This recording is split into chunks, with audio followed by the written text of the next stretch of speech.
Bom dia. Temos poder sobre o que acreditamos. Mas aquilo em que acreditamos tem poder sobre nós. Poder para curar. E poder para destruir. Van Sanders estava a caminho de casa, numa noite, numa cidade do sul do Alabama e foi por um atalho num cemitério. A meio do cemitério, cruza-se com um feiticeiro local, mal cheiroso, quase em cima dele, que lhe pronuncia uma maldição. Diz-lhe que ele vai adoecer e morrer e nada da medicina moderna será capaz de ajudá-lo. Ele volta para casa e tem uma noite terrível. Dá voltas na cama, incapaz de dormir. Acorda na manhã seguinte, enjoado, dores por todo o corpo. Liga para o trabalho porque está doente na noite e dia seguinte igual. Ele está a enfraquecer. Mais uma noite igual. No terceiro dia, a família está muito preocupada e levam-no para o hospital. No hospital, os médicos fazem uma série de exames mas não encontram nada de mal. Mas ele continua a piorar. Por fim, a família conta ao médico acerca da maldição. O médico pensa nisso, vai para casa naquela noite, vem na manhã seguinte, liga para toda a família, traz uma enfermeira com ele e diz: Vem-se, ontem à noite fui ao cemitério. Encontrei o feiticeiro, encostei-o contra a árvore. Forcei-o a dizer-me como funciona a maldição. Vem-se, ele espalhou ovos de lagarto no teu abdômen. Um dos ovos produziu e está a comer-te de dentro para fora. Mas ele disse-me como quebrar a maldição. E com grande cerimónia ele deita um líquido claro numa seringa e injeta o Vance. E ele injetou um medicamento que produz vômitos. Enquanto Vance está a vomitar e toda a família está focada no Vance, o médico discretamente lança um lagarto verde no vômito. Olha Vance, a maldição foi quebrada. Os olhos do Vance abrem-se. E deita-se, adormecendo num profundo sono. Acorda 4 horas depois, vorazmente, faminto e curado. Todas estas histórias são verdadeiras. Sam Shuma foi diagnosticado com cancro de fígado metastásico. Previram menos de 3 meses de vida.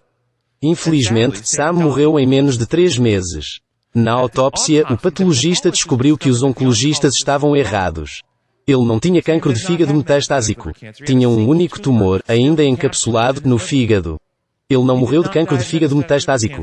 Morreu de acreditar que estava a morrer de cancro de fígado metastásico. Derek Adams, estudante universitário, tal como muitos outros, tinha poucos fundos.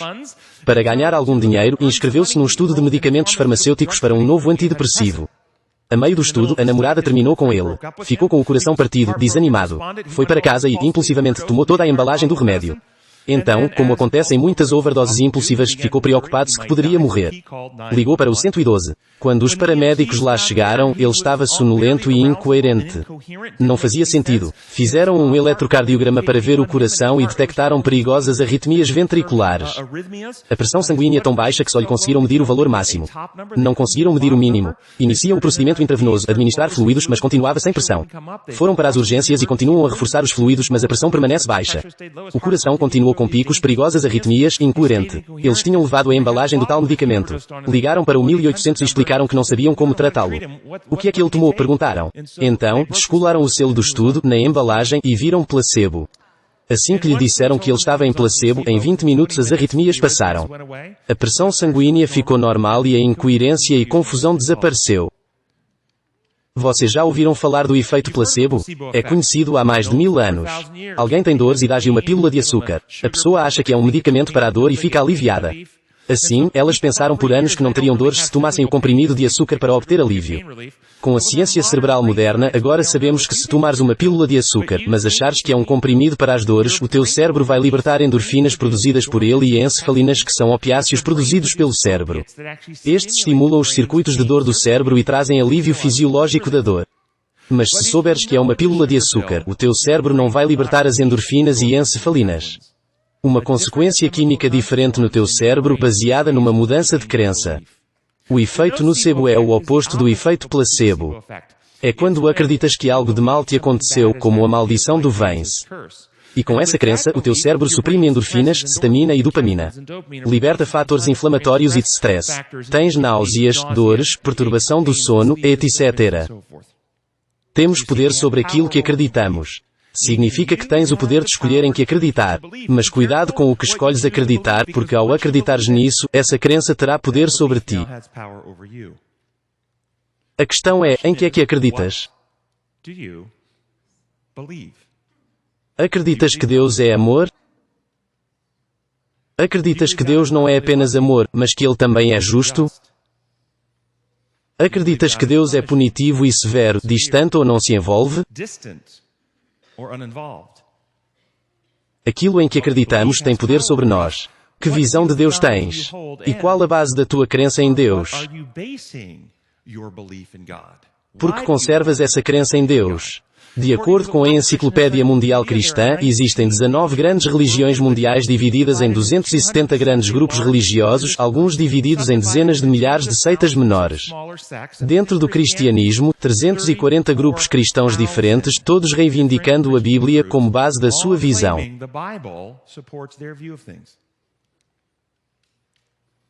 Um estudo da Universidade Baylor de 2006 sobre visões de Deus na América descobriu que 32% dos americanos veem Deus como autoritário ou ditador.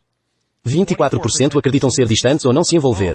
Apenas 23%, um pouco menos de 1 em cada 4, realmente veem Deus como um Deus de amor, benevolente e compassivo. 16% veem Deus como crítico e 5% identificam-se como ateus. Mas mais de 75% dos americanos identificam-se cristãos. Sabes o que isto significa? Em qualquer reunião de cristãos, temos uma variedade de deuses diferentes a ser adorados. Alguns estão a adorar o ditador autoritário. Alguns estão a adorar um Deus crítico ou distante. Há alguns que estão a adorar o Deus benevolente, de amor, que Jesus revelou. Com tantas visões diferentes de Deus a serem ensinadas, surgem perguntas como: quão importante é a nossa visão sobre Deus? Ou é suficiente acreditar, desde que a pessoa seja sincera? Basta isso. O importante é seres sincero? Estive numa conferência de espiritualidade e medicina na Universidade da Harvard. Eles tinham muitos palestrantes de várias tradições religiosas diferentes, representantes do judaísmo, islamismo e vários grupos cristãos. Uma mulher da plateia foi ao microfone e disse: eu estou aqui a representar os Wiccans. Aqueles de nós que praticam feitiçaria branca, todas as crenças boas. Tudo bem, são como todos. Ela é sincera. Está tudo bem. Ou será que as crenças em Deus, se forem distorcidas, poderão ser uma causa de dor, sofrimento e dano?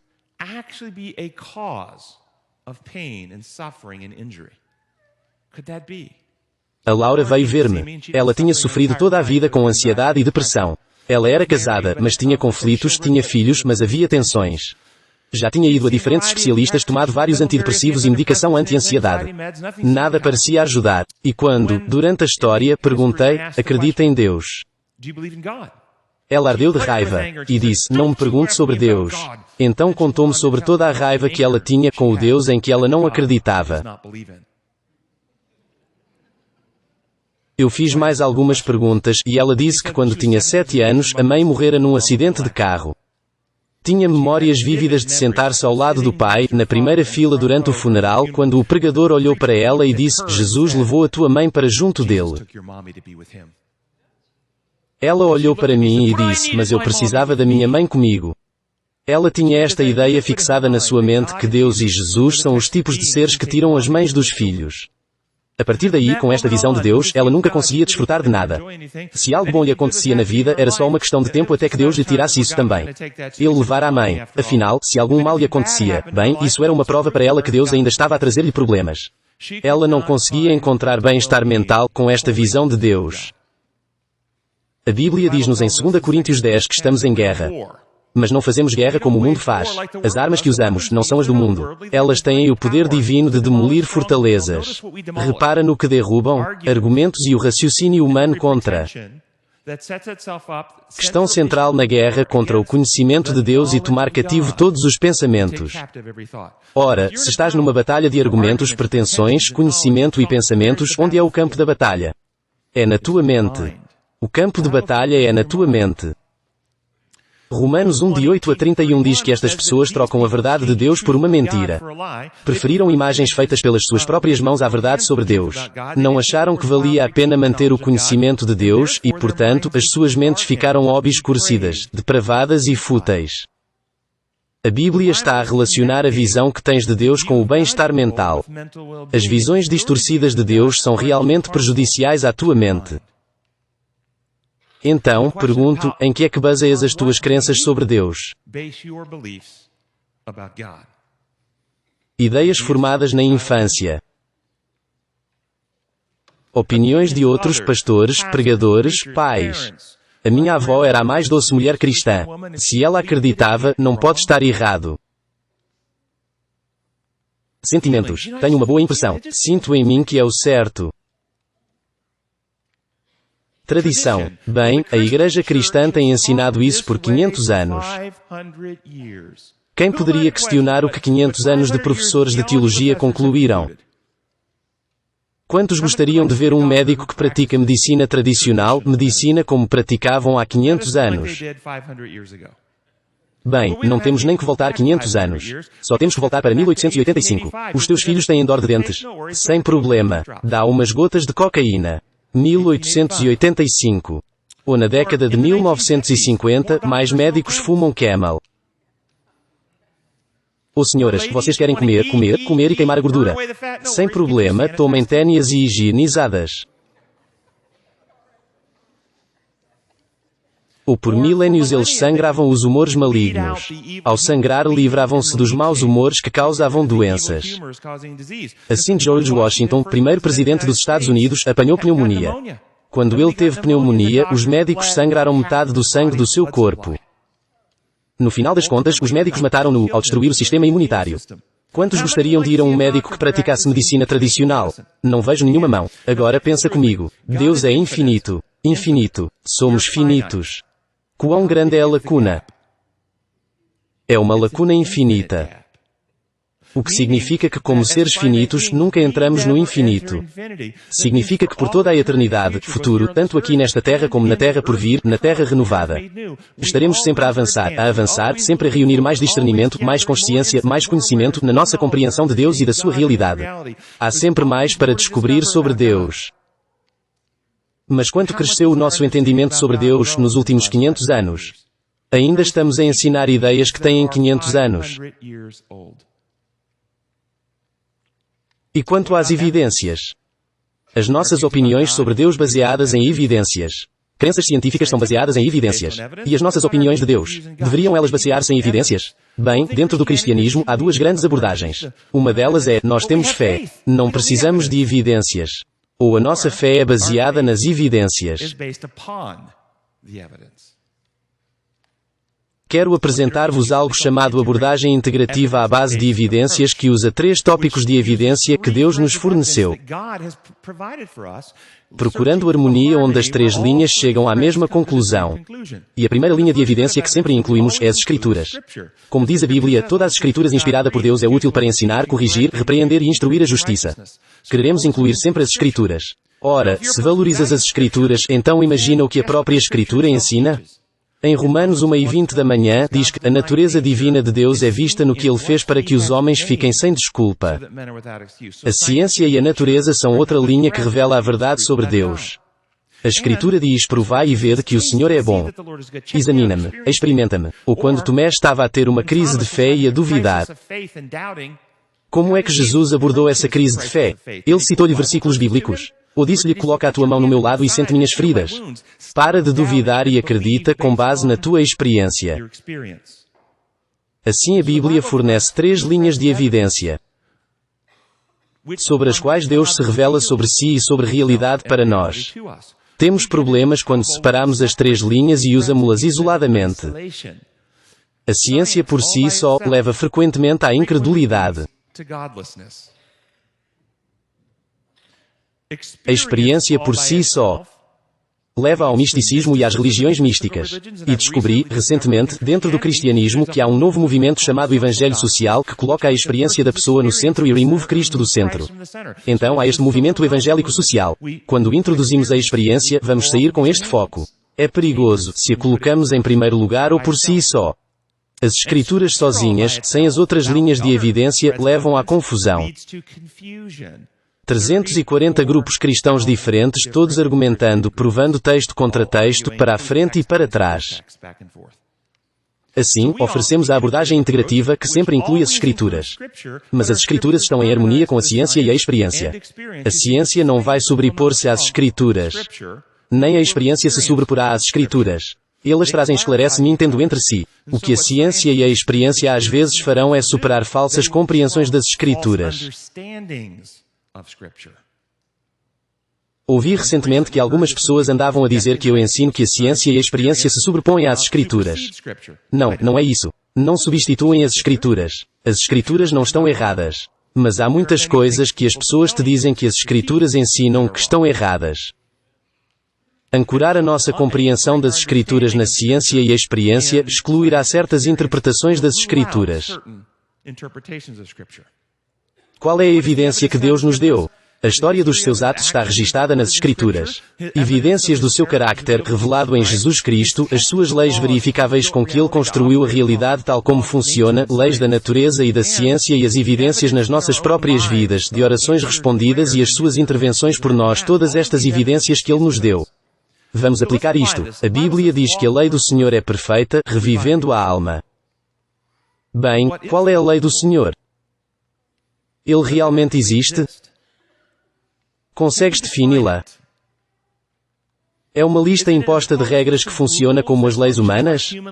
Só uma lista de regras. Se desobedeceres, a autoridade governante vai punir-te por as violares? Ou são leis naturais de design, não regras promulgadas, mas protocolos sobre quais a realidade foi construída para funcionar? Bem, vamos ver a abordagem integrada com as evidências e o que encontramos. A lei de Deus é demonstrada primeiro nas Escrituras. Gálatas, diz toda a lei, em quantos pontos se resume toda a lei? Ama ao teu próximo como a ti mesmo. Ou Tiago, se realmente obedeceres à lei real encontrada nas Escrituras, amar ao próximo como a ti mesmo, estarás a agir bem. Mas talvez devêssemos recorrer a Jesus Cristo que disse, ama o Senhor teu Deus com todo o teu coração, mente, alma e força e ao teu próximo como a ti mesmo. Toda a lei depende destes dois. A lei do amor. O que é a lei do amor? É mais do que uma emoção. É mais do que compaixão. A lei de design de Deus é funcional, é operacional. E como funciona? Coríntios diz-nos que o amor não é egocêntrico. Se o amor não busca a si mesmo, o que é que o amor busca? Os outros. É doador, é beneficente, é uma ação para fora. E porque Deus é amor, não busca a si mesmo. Ele é centrado nos outros, doador, beneficente. Está escrito que a natureza divina de Deus e o seu poder eterno são vistos nas suas obras para que os homens não tenham desculpa. A ideia aqui, vê se faz sentido para ti. Deus, que é amor, quando construiu a realidade, quando construiu o seu universo, quando criou, formou-o em harmonia ou fora de harmonia consigo mesmo. Em harmonia consigo mesmo. Assim, podes olhar para a natureza e encontrarás o design e princípios de amor de Deus, incorporados apenas na natureza. É por isso que aquele que procura a justiça e o amor encontra a vida, porque Deus construiu a vida, a funcionar assim desta forma. A Escritura está a sugerir, de facto, que as leis de design de Deus ou os princípios do amor estão incorporados na realidade. Vamos analisar a natureza e ver se vemos o princípio de doação. Os oceanos dão as suas águas às nuvens que chovem sobre a terra, formam lagos, rios e córregos que fluem de volta para os oceanos. Um círculo interminável de doação, sobre o qual a vida está arquitetada. Se um corpo de água se separa desse círculo e para de dar, para de fluir, o que é que acontece a esse corpo de água? Estagna e tudo nele morre. Há um corpo de água no Oriente Médio que recebe água do Rio Jordão, mas não doa a nenhum. Esse corpo de água é chamado morto. Achas que é por acaso? Esse corpo de água ali, na terra do livro de ensino do mundo, Deus está a tentar ensinar-nos. Se violarmos o design de Deus, a forma como Ele arquitetou a realidade, isso resulta em morte. As flores dão o seu pólen às abelhas. As abelhas dão a sua atividade às plantas, aumentando assim o número de ambas. Se um parar de dar, o que acontece com ambos? Eles morrem. Uma reportagem do Yahoo News nos últimos 7 anos, um incrível terço da população de abelhas dos Estados Unidos desapareceu sem deixar rastro, levantando preocupações sobre o impacto na cadeia alimentar americana.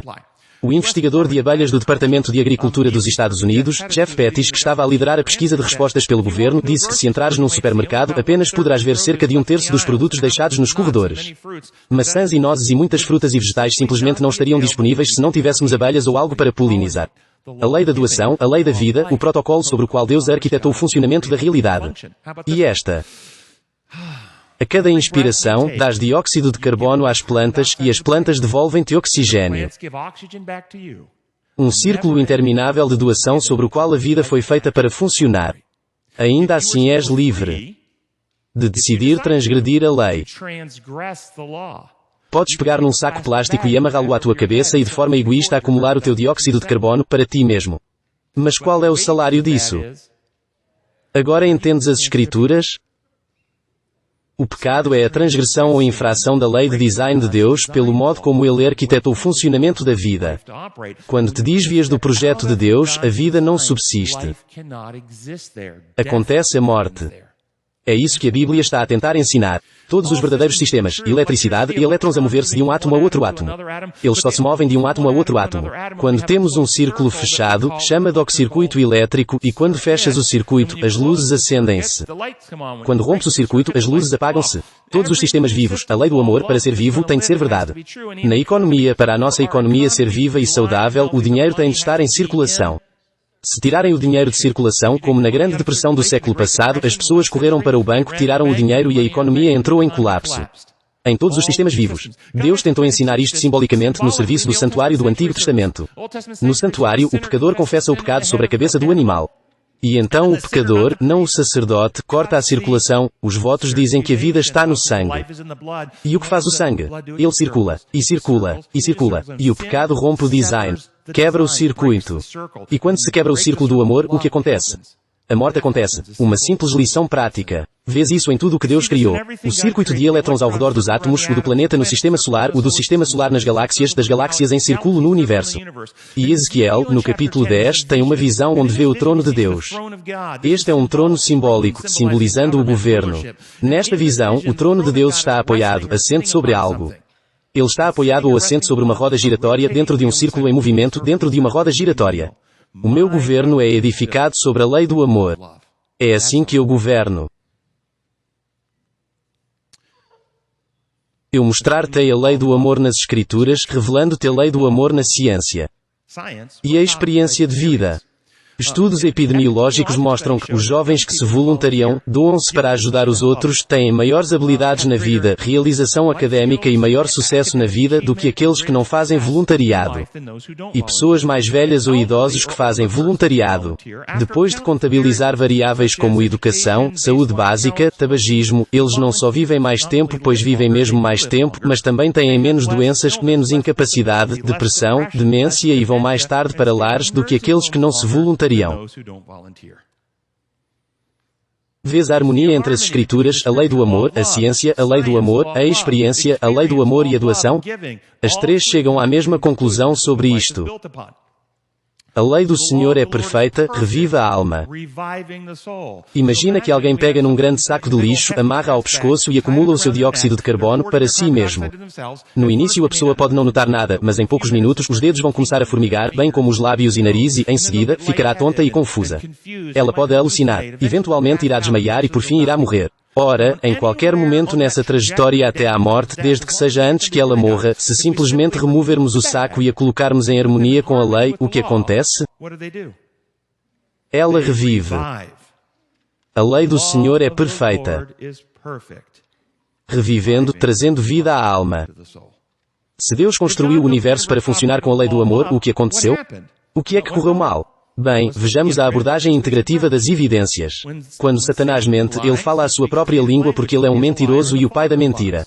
Vimos isto ontem à noite e vamos rever de novo porque eu realmente quero que entendas o significado disto. Imagina que estás numa relação amorosa, um casamento altruísta. Amas e confias no teu cônjuge. O teu cônjuge ama e confia em ti. Alguém em quem também confias e amas. Um irmão talvez, vem ter contigo e diz uma mentira que só teu cônjuge tem um caso extraconjugal. Mostra-te fotos falsificadas no computador para fazer parecer que sim. Ora, apesar de não ser verdade, o teu cônjuge ainda é fiel e leal. Se tu acreditares na mentira, algo dentro de ti muda? Mentiras acreditadas quebram o círculo de amor e confiança. Amor e confiança quebrados resultam em medo e egoísmo. Não confio em ti. Acho que estiveste com outra pessoa. Podes transmitir-me doenças. Vais abusar. Não posso confiar em ti. Tenho de pensar em mim mesmo. Vou ao banco levantar o dinheiro antes de ti. O medo e o egoísmo resultam em atos de egoísmo, atos de pecado, atos autoprotectores. Esta é uma condição terminal. Mentiras acreditadas quebram o círculo de amor e confiança. Nascemos com este impulso para sobreviver, este medo impulsionado pela insegurança que nos faz agir de forma egoísta. Mas por causa da graça de Deus, porque Deus não nos abandonou, porque o Espírito está a trabalhar nos nossos corações, há dois princípios antagónicos em guerra no teu e no meu coração. O princípio do amor de Deus. Amor altruísta. Jesus resumiu: maior amor não há que um homem dar a sua vida por um amigo. O que significa que eu amo-te tanto que farei o que for preciso pela tua saúde, pelo teu bem-estar, pelo teu bem, inclusive, se for preciso dar a minha vida para que vivas. Em guerra, com o princípio de sobrevivência de Satanás, do mais apto, que diz que me amo tanto que farei o que for preciso para me proteger, promover e avançar. Inclusivamente, se for preciso, matar-te para que eu possa viver. Dar a minha vida para que tu possas viver. Matar-te para que eu possa viver.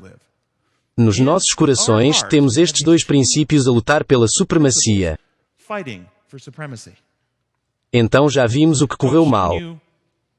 Mentiras acreditadas quebram o círculo de amor e confiança e infectam os nossos corações com medo e egoísmo.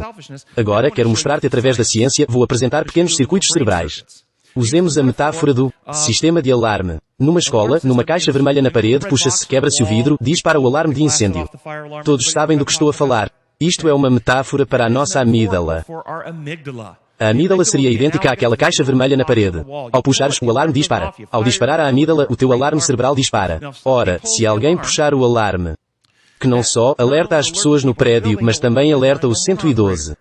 O nosso cérebro é o telefonista do 112. O teu hipotálamo está ligado à tua glândula pituitária? Pensa comigo, pois quero que entendas como estes circuitos funcionam. Qual é o trabalho do telefonista do 112? O monitor acende, dispara pela escola, fogo na escola. O que é que o telefonista do 112 deveria fazer? Enviar os bombeiros. Certo. Mandem os primeiros socorros para que quando forem assaltados, alertarem o hipotálamo. Ei, temos uma crise aqui. E o hipotálamo chama a equipa de emergência e eles vêm das glândulas suprarrenais, a adrenalina e glicocorticoide, as hormonas do stress. Quando eles chegam ao local do incêndio, há um chefe dos bombeiros que avalia a dimensão das chamas. Quantos socorristas temos? Liga de volta para o 112. Ao telefonista e diz: olha, mesmo que o alarme ainda esteja a tocar no monitor, temos pessoal suficiente aqui. Não tem de enviar mais. No nosso cérebro, neurónios e hipocampais, uma das coisas que eles fazem, eles têm receptores que registram o aumento dessas hormonas de stress. Quando eles enviarem sinais aos receptores, esses receptores vão sinalizar de volta ao telefonista 112 e dizer: ei, já é suficiente. Não é preciso enviarem mais. Na escola há um diretor, um administrador que avalia se é um incêndio real ou alguma brincadeira das crianças. Esse seria o córtex pré-frontal, dorso lateral, onde raciocinamos acerca de como isso pode funcionar na vida. Estás a caminhar ao fim de semana, talvez num sábado à tarde. Estás a andar num parque. Dás um passo à frente na relva e pelo canto do olho vês algo preto a escorregar pelos pés. O que é provável que faças? O teu alarme disparará. Vai ligar para a emergência? Chamar os socorristas? A tua frequência cardíaca aumenta. A pressão sanguínea aumenta. O sangue é enviado dos órgãos digestivos para os músculos. Pulas 3 passos à frente quando o teu córtex pré-frontal assume e vê, é apenas uma mangueira de borracha. Nunca te aconteceu algo assim? Acabei de ensinar-te acerca de um circuito cerebral muito importante. Um dos trabalhos do teu córtex superior é quando o circuito de alarme dispara, ele é enviado para lá. Uma das tarefas inerentes é, se for o caso, desligar o alarme. Se ouvires, bem, e te assustares, isso é enviado ao teu córtex pré-frontal. Se toda a gente deste lado da sala, ao ouvir um estrondo alto, pensar que deve ser um carro a chocar no estacionamento, acalmam-se. Se os deste lado da sala ouvir o alarme, ouvir um estrondo alto e o cérebro disser: oh, isto é um terrorista com uma arma, na entrada, prestes a entrar na sala.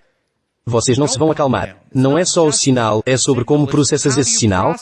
O que dizes a ti mesmo? Muitas pessoas com problemas de saúde mental têm perturbações, ouvem algo e não desligam ou acalmam devidamente os seus circuitos de alarme. A razão para tal, muitas vezes, é a interrupção de outra rede chamada rede de importância. O que é a rede de importância? Esta é o relevo ou a rede de significado, como informação visual, sensorial, som, toque, e assim por diante chega ao cérebro. Ela passa pelo tálamo a caminho do seu destino cortical final. À medida que passa pelo tálamo, se houver alguma ameaça para ti. Nessa informação sensorial, então o sistema de alarme disparará essa parte de dados, ele irá sinalizar e enviá-los até aqui. Uma potencial ameaça. Lida com essa ameaça. Faz um plano para te colocares num local seguro. Então, se ouvires bem, toda a gente ouviu a ventoinha a soprar aqui ao fundo. Alguns podem não ser capazes de ouvi-la, mas há uma ventoinha a soprar no fundo.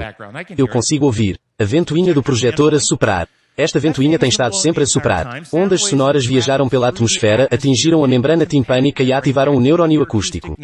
Esta informação tem estado a passar pelo tálamo. A tua rede de importância disse: irrelevante, ignora. Não tens de pensar nisso. Vocês nem notaram isto até eu te dizer para o ouvirem. É uma rede de importância automatizada. Não é relevante, não é significativo, então nem dás atenção a tal. O que aconteceria agora se cheirasse a fumo, como se o prédio estivesse em chamas? Fumo? Achas que a rede de importância deixaria ignorares isso? Nenhuma potencial ameaça? Presta atenção. É importante que a tua rede automatizada faça isso automaticamente. Vou dar outro exemplo de como isto pode funcionar. A tua casa tem uma frigideira de ferro fundido no fogão, a cozinhar. Estás distraído, a falar ao telefone, talvez a ver TV. Estende a mão e tocas na frigideira de ferro fundido quente. Assim que o fazes, ativas fibras de dor que surgem através da tua via talâmica espinhal. Quando elas passarem por aqui, a tua amígdala disparará e enviará essa energia para o teu córtex pré-frontal, dorso lateral. Digo-te, assim que a tua amígdala disparar, não importa onde estava a tua atenção, se na TV ou na conversa telefónica, tu não serás capaz de manter lá a atenção. A tua atenção será irresistivelmente atraída para a tua mão. Estás a acompanhar. Sim. Continuando. Vais fazer um plano. Qual é o plano? Gelo numa luva de cozinha. Gelo numa luva de forno. Ok. O alarme desliga-se, podes estender a mão e tocar na frigideira. Ok, tens um plano. Mas às vezes a rede de importância é interrompida. Se a rede de importância se interrompe, é interrompida. Neste ponto, aqui é o local da tua vontade de que falámos ontem à noite, onde tomas decisões e escolhas. Se é interrompida, então o sinal de alarme é enviado para o teu córtex orbital, a parte do cérebro bem acima do teu olho. Qual é a função normal do córtex orbital? Habitualmente, a função normal seria monitorizar o teu comportamento. Se estiveres prestes a fazer algo inapropriado, ele vai ativar e dar-te um sinal, isso é inapropriado. Não faças isso, não faças isso. Faz-te sentir desconfortável. Como se fosses pôr-te em pé nesta sala agora e tirar a roupa à frente de todos nós, o teu córtex orbital começaria a disparar. Ativaria o teu stress. Não faças isso, não faças isso. Não estás feliz por ter um córtex orbital. E nós também. Então, este é o trabalho normal do córtex orbital. Quando o orbital dispara, então ativa o teu circuito de stress e recebes ciclos de avisos negativos aqui. Se tiveres a rede de importância, envias algo aqui e começas a ter ciclos de alerta. Pessoas que têm ciclos de alerta negativos e ficam com mais e mais stress. Muitas vezes têm as redes de importância interrompidas. Bem, onde é que as pessoas fazem isso? Quase toda a gente o faz. Temporariamente. Há um espaço na nossa experiência de vida, depois de uma grande perda, como a morte de um ente querido, após uma grande perda de vida, a resposta inicial da maioria das pessoas ocorre aqui. Não, não, não, não pode ser. Não, não quero aceitar isto. Não. Então a resposta ao ver o córtex é dizer, não, eu não vou processar. De modo nenhum. Assim que o sinal é enviado. E a tarefa normal do teu córtex orbital é a convicção de uma infração. Logo, as pessoas numa reação inicial à perda vão reagir assim, a culpa é minha. Se eu continuasse ao telefone mais 10 minutos, eles não estariam no cruzamento quando o caminhão os atropelou. A culpa é minha. Eu reservei-lhes o avião. Se tivesse escolhido outro avião, eles não teriam ido no que caiu. A culpa é minha. Se eu lá tivesse ido ontem à noite, após o trabalho e ficado com ele não teria dado um tiro em si próprio. A culpa é minha. Todos sabem do que estou a falar, não sabem? Ok, isso é o que acontece quando não estamos a processar as coisas aqui. Então, o que é que causa essa ruptura desta rede de importância? Negação. Recusar a verdade e acreditar em mentiras. Interrompe a rede de importância. Além disso, se agires em pecado, agires de modo egoísta, se te aproveitares de alguém e te recusares a arrepender, vais perturbar a tua rede de importância. Se alguém, realmente, te fez algo de mal, pecaram contra ti, feriram-te e recusas-te a perdoar, e interrompes a tua rede de importância. O que é que reconecta a tua rede de importância? Verdade, arrependimento e perdão. Reconecta-la. Ora, o que há de mal na rede de importância interrompida? O que acontece se eu tiver este ciclo de alertas negativos e... A propósito, se eu voltar ao slide anterior, conheces pessoas que foram vítimas de uma situação e que guardam rancor e não vão perdoar? Já os viste em ciclo e a dar voltas a isso. Já vi pessoas que 10, 15, 20 anos depois, ainda resmungam sobre algo que lhes foi feito de mal. Não conseguem superar aquilo. Ficam a remor sobre isso, uma e outra vez. O que acontece se tivermos ativo o ciclo de remor algo negativo? Podes dizer que está tudo bem. Tenho um chefe de bombeiros aqui, certo? O chefe de bombeiros está a dizer ao telefonista do 112 para manter-se vigilante, certo? Bem, nem tanto. O que é que acontece se não acalmarmos os nossos circuitos de alarme? O circuito de alarme ativará o nosso sistema imunológico. Por que é que o nosso circuito de alarmes ativaria o sistema imunológico? Bem, se estivesse na minha área do país, no Tennessee, nas montanhas Smoky, numa tarde a andar nas trilhas poderias encontrar-te com um urso negro. Imagina se te deparas com um urso negro no caminho, ao virar na curva está um urso negro. De certo que se isso acontecer, o teu alarme vai disparar.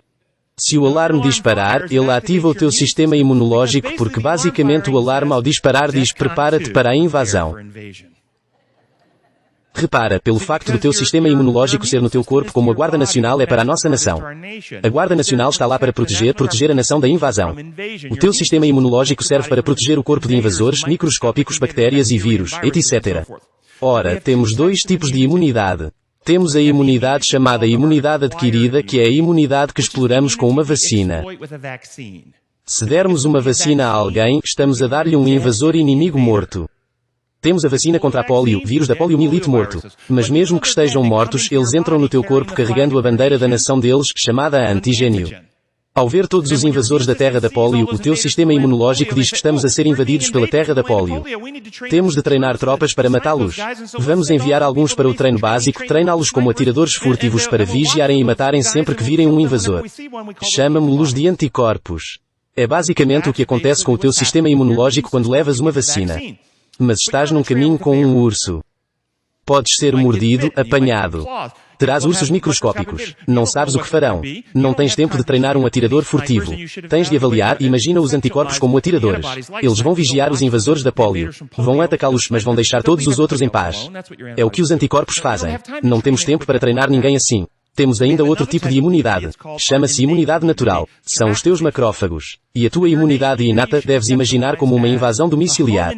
Tens uma metralhadora debaixo da cama em vez de um atirador com uma única bala a mirar um alvo, uma metralhadora com tiros de larga dispersão. Apontas, detonas e atinges o invasor. Adivinha o que mais acabou de ser atingido? A tua casa acabou de ficar danificada. Na nossa metáfora, a casa é o teu corpo. Então, sob stress crónico, os teus macrófagos estão a ser ativados e a libertar citocinas inflamatórias. Citocinas inflamatórias seriam análogas às balas da tua metralhadora. Matariam os invasores inimigos. Mas tu não tens nenhum invasor inimigo. Tens ciclos repetidos negativos a ruminar. Estás a manter os teus circuitos de stress a funcionar. A dizer ao teu corpo, preparem-se para a invasão. Andar pela casa com uma metralhadora faz buracos na tua casa. O que estas citocinas inflamatórias sob stress crónico fazem é danificar receptores de insulina e passas a ter resistência à insulina devido à elevação, glicocorticoides, corticoide, esteroides, glucose, glicose. São hormonas de stress que te dizem que estás em modo de luta e fuga. Preciso de energia da glicose para lutar e fugir. Então estarás a bombear glicose na corrente sanguínea, mas a ficar resistente à insulina. Tal leva ao aumento do risco de diabetes tipo 2. Obesidade. Hipercolesterolemia, ataques cardíacos, derrames. Também ativa pequenas células chamadas osteoclastos nos ossos e ficas com osteopenia, osteoporose. Além disso, essas citocinas inflamatórias interferem com as comunicações normais entre neurônios, a fenda entre os neurônios chamada sinapse, comunicação sináptica. Assim, se eu pegar numa seringa e injetar-te uma única seringa cheia dessas citocinas inflamatórias, em poucos minutos vais começar a sentir desconforto e dores por todo o corpo. Atordoado, com problemas de concentração, dificuldade em pensar, indisposição e fadiga, dificuldade de dormir, náusea, perda de apetite. Estes são os sintomas neurovegetativos físicos da depressão. Porque quando as pessoas têm depressão grave, acontecem estas cascatas inflamatórias. Na fibromialgia acontecem estas cascatas inflamatórias. Na síndrome de fadiga crónica acontecem estas cascatas inflamatórias. Algo que contribui para as cascatas inflamatórias é ter uma rede de importância destrutiva com ativação crónica dos circuitos de stress. Podes atingir cascatas inflamatórias ao fazer coisas que causam inflamação direta no teu corpo. Não temos tempo de ver todas as opções de estilo de vida. Algo que aumenta a inflamação causará cascatas inflamatórias que levam a muitos destes sintomas. Um meio são os ciclos de alertas negativos. Comprovei pelas escrituras que mentiras acreditadas quebram o círculo de amor e confiança. Mostrei pela neurociência que quando acreditas em mentiras, se desconfias do amor e verdade, interrompes a tua rede de importância, levando a um percurso destrutivo para a saúde física. E a experiência, o que é que ela nos diz quando ativamos o circuito do medo e não nos acalmamos? Estudos apresentam crianças nas zonas de guerra iraquianas em comparação com aquelas em zonas seguras. As de zonas de guerra eram estatística e significativamente mais baixas do que as de zonas seguras. Por que seria? Porque quando estás com medo, a tua habilidade de crescer fisicamente é afetada. Porque o medo desvia o sangue dos teus órgãos digestivos. A tua capacidade de crescimento físico é prejudicada pelo medo. O que será da tua capacidade de crescimento intelectual? O que acontece quando estás muito aflito, mas está a tentar aprender algo novo? Consegues lembrar-te? Bem, já viste alguém recente na igreja e que vai fazer um anúncio? Eles dirigem-se à frente, olham para fora e vão. E congelam. O que aconteceu? Eles estão bloqueados. Eles congelaram. Não conseguem pensar. Percebem? O medo prejudica o crescimento intelectual. E quanto ao crescimento relacional? O que acontece quando os relacionamentos se baseiam no medo? Medo do abandono, da rejeição, de não ser amado. De não ser compreendido. Medo, medo, medo. O que acontece nestes relacionamentos? Ardem, quebram-se e rebentam. Estas relações nunca são relacionamentos saudáveis. E o crescimento espiritual? O que acontece quando ensinamos conceitos sobre Deus que incitam o medo dele? Não me refiro à antiga versão King James, admiração e reverência. Isso é bom, é saudável. Admiração, é bom. Estamos a falar do terror, do medo, temor de que ele me faça mal, se eu não estiver protegido dele. O que acontece se ensinarmos conceitos assim sobre Deus? Na verdade, prejudicamos a nossa capacidade de crescer espiritualmente. Então, qual é a solução? Vamos ver a abordagem integrativa com as evidências. O amor perfeito lança fora todo o medo, a verdade vai libertar-te. Um grupo de Newberg analisou indivíduos de 65 anos. Já vimos as escrituras. Vejamos a ciência. Newberg selecionou um grupo de pessoas com 65 anos ou mais. Repara, 65 anos ou mais. São cérebros mais velhos. Isto são boas notícias para pessoas mais velhas. O que te vou mostrar é que não importa a tua idade, o teu cérebro permanece num estado de fluxo. Se tomares decisões saudáveis e escolhas saudáveis, mudas os circuitos e a estrutura cerebral. Então estas pessoas, 65 anos ou mais, tinham que meditar 12 minutos por dia sobre o Deus de amor. 12 minutos por dia no Deus do amor. Durante 30 dias, antes de começarem a meditação, eles mediram o córtex cingulado anterior. Não é apenas o centro da vontade, é onde temos empatia, altruísmo, amor focado nos outros. E eles mediram isso com ressonâncias magnéticas. E tomaram medidas básicas de frequência cardíaca e pressão arterial, que é uma medida de stress, que é a ativação da amígdala. Fizeram testes de memória padronizados. 30 dias depois, eles mediram tudo de novo. Depois de 30 dias, de 12 minutos por dia, a medir num Deus de amor. O que eles descobriram foi que após 30 dias, 12 minutos por dia, um Deus de amor. O córtex cingulado anterior era maior. Na verdade, cresceu. Os circuitos cerebrais cresceram em 30 dias, acima dos 65 anos. Mas não só isso, eles tinham menor frequência cardíaca e pressão arterial. Porque da forma que o teu cérebro é projetado, quando os teus circuitos de amor se ligam e estão ativos, esses circuitos de amor desligam os circuitos do medo. O amor expulsou o medo, neurobiologicamente. É assim que o teu cérebro está desenhado. Assim eles registaram menores frequências cardíacas e pressão arterial e tiveram 30% de melhoria nos testes de memória em 30 dias. Então fizeram um grupo diferente, meditar sobre um Deus ditador, autoritário, um Deus furioso e punitivo. Nenhuma destas mudanças positivas se registou. Apenas um Deus de amor é a cura para o seu cérebro. E a verdade? Eles selecionaram indivíduos com depressão e os compararam com grupos de controlo. O grupo deprimido, antes e depois da terapia cognitiva, que é uma terapia baseada na verdade. Observaram o scan funcional, na ativação da amígdala e ativação do córtex lateral frontal dorsal antes e depois da terapia baseada na verdade. Nada de medicamentos neste estudo. Nesta parte em particular, eles colocam-nos num scanner funcional. Enquanto eles estavam no scanner, deram-lhes um leve estímulo de stress para ver se eles estavam em circuitos de stress, a amígdala disparava ou não. Este foi o estímulo. Mostraram-lhes a imagem de um rosto humano feio e disseram-lhes, bem, esta aparência é idêntica a ti, não é? Este é o elemento. Vejam o grupo de controlo, a linha pontilhada vermelha aqui. Eles riram-se como vocês. Isso não os estressou. Mas para os deprimidos, isto foi muito estressante. A amígdala disparou. A linha azul é o grupo deprimido.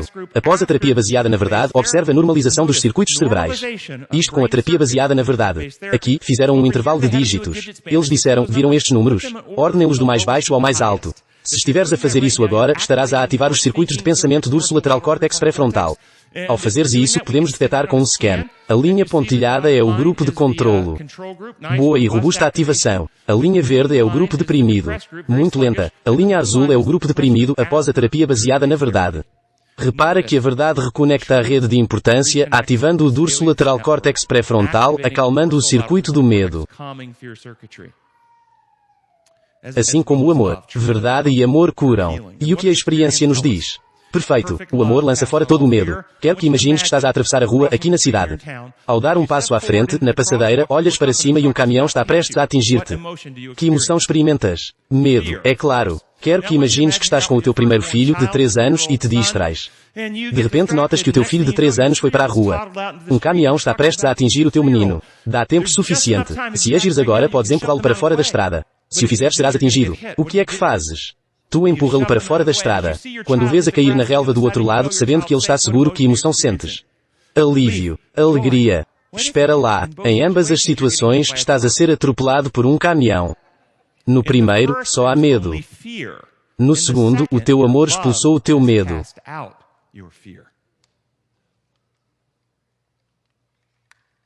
O amor é o único poder que nos pode libertar do medo. E a verdade liberta. Se acreditares naquela metáfora de há pouco que o teu cônjuge estava a ter um caso, mesmo que não esteja, consegues imaginar a ansiedade e stress que terias? O que aconteceria quando descobrisses a verdade de que de facto tinha sido sempre leal? A verdade é a cura. É restauradora. A verdade cura, e a verdade e o amor juntos superam o medo. Se a solução é o amor e a verdade perfeitos, onde os encontramos? Bem, a Bíblia diz que Deus é amor, e a vida eterna é esta, que te conheçam a ti, o único Deus verdadeiro, e a Jesus Cristo que enviaste. Se assim é, então por que tantos não têm? Porque estamos em guerra. Centrada no conhecimento de Deus.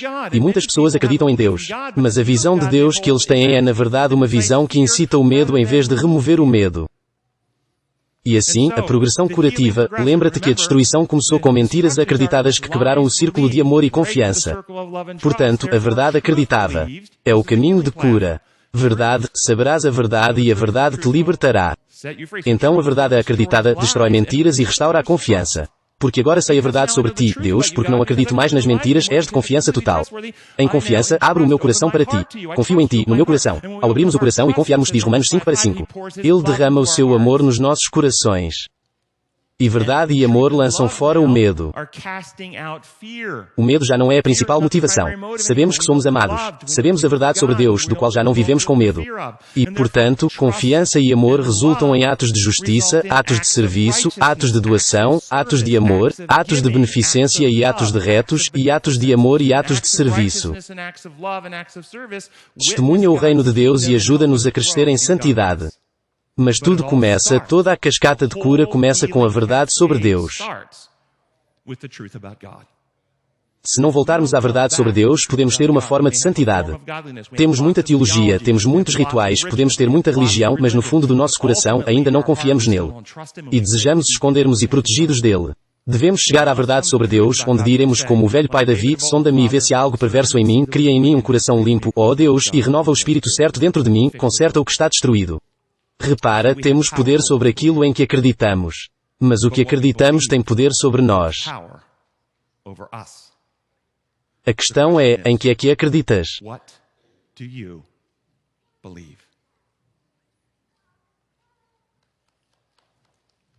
Faremos uma sessão de perguntas. Se tiverem perguntas, quero convidá-los para virem na próxima sessão. Teremos 20 minutos de perguntas e respostas. Podem escrevê-las nos cartões. Tweetá-las com hashtag como #AsDaribot. Hashtag #AsDaribot ou escreve-as e faremos 20 minutos de pergunta para responder na nossa próxima sessão. Curvemos nossas cabeças para orar. Nosso gracioso Pai Celestial, somos tão gratos por seres um Deus que é amor. Um Deus que criou toda a sua realidade para operar sobre os princípios do teu caráter e métodos de amor. Um Deus que nos ama tanto que mesmo quando a humanidade se rebelou no pecado e se desviou da tua lei, não nos abandonaste, mas enviaste Jesus Cristo para nos reconciliar de volta a ti, para corrigir o que o pecado tem feito na tua criação. E pedimos que o teu espírito de amor e verdade seja derramado nos nossos corações e mentes para nos libertar de mal-entendidos sobre ti, reconquistar-nos para confiar completamente. Que os nossos corações se abram e o teu espírito seja derramado e tome tudo o que Cristo conseguiu e reproduza-o em nós. Então, que não viva mais eu, mas Cristo em mim. Oramos no teu santo nome. Amém.